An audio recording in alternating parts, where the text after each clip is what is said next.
మీ business ను develop చేసుకోవాలి అనుకుంటున్నారా? మీ పరపతిని పెంచుకోవాలి అనుకుంటున్నారా? అయితే ఓకే టీవీ ద్వారా L band, Aston band ad, scrolling ad, ad with voice overs, logo bug, video ads ద్వారా మీ యాడ్స్ ను పబ్లిష్ చేసుకోండి. సంప్రదించవలసిన ఫోన్ నెంబర్ 8520917933.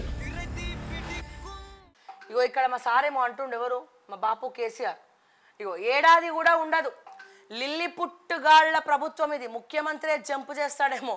మేము కట్టిన అంబేద్కర్ విగ్రహం వద్ద జయంతి రోజు ఒక్క పువ్వు కూడా పెట్టలేదు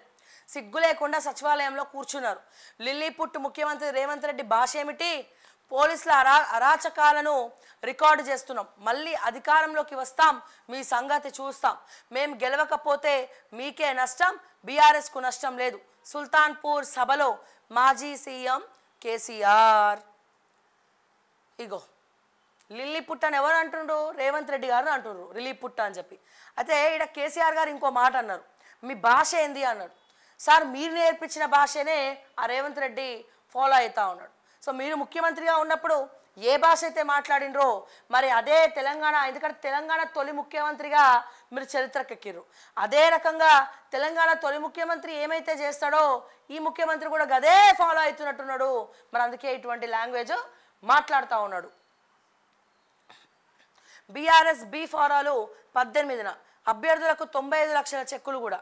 అదే రోజు పార్టీ నేతలతో కేసీఆర్ సమీక్ష ఎన్నికల ప్రచారం బస్సు యాత్రపై నిర్ణయం సో అసలు వీళ్ళు ఈ బీఆర్ఎస్లో చాలా నియోజకవర్గాలు అసలు బీఆర్ఎస్ఏ లేదు కానీ కొన్ని సర్వే రిపోర్ట్లు అట్లీస్ట్ 2-3 సీట్లన్నా బీఆర్ఎస్కి వస్తాయని చెప్పి చెప్తా ఉంది మరి చూద్దాం మరి కేసీఆర్ అంటే కేసీఆర్ ప్రత్యేకమైనటువంటి జిల్లా మెదక్ జిల్లా మరి మెదక్ జిల్లాలో ఏమైనా అవకాశం ఉందా అంటే ఒక పక్కన బీసీ బిడ్డ నీలం మధు ఉన్నాడు మరో పక్క రఘునందన్ రావు అండ్ ఇక్కడేమో ఈ కేసీఆర్ గారి బినామీ అయినటువంటి ఈ మాజీ ఇప్పుడు ఎట్లాంటి ఐఏఎస్ ఆఫీసర్ అయితే చూసి నేర్చుకోవద్దనో అటువంటి ఐఏఎస్ ఆఫీసర్ ఆ వెంకటరెడ్డి సో మెదక్ జిల్లాలో అందరినీ బెదిరించి మరి భూముల్ని మాయం చేసినటువంటి తిమింగలం అతి పెద్ద కన్స్ట్రక్షన్ కంపెనీ పెట్టి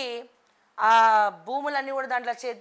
ఒక ఐఏఎస్ ఆఫీసర్కి అంత పెద్ద రియల్ ఎస్టేట్ కంపెనీ ఏడికేలు వచ్చిందనేది మీరు ఆలోచించాల్సినటువంటి విషయం రాజపుష్ప మీరు కొట్టండి రాజపుష్ప ఒక ఐఏఎస్ ఆఫీసరు ఈ మొత్తం కూడా భూములని కూడా చేజిక్కించుకొని కొన్ని కోట్ల రూపాయలు సంపాదించి అడుగులకు మడుగులొత్తుతూ కాలు పట్టుకుంటా ఈ ఈ రాజపుష్ప అనేది స్టార్ట్ చేశాడు మరి అటువంటి వ్యక్తికి మీరు ఓట్లేస్తారా లేకపోతే ఎవరు ఓట్లేస్తారా అనేది మీరు తేల్చుకోవాల్సినటువంటి అవసరం చాలా ఉంది మీ పైన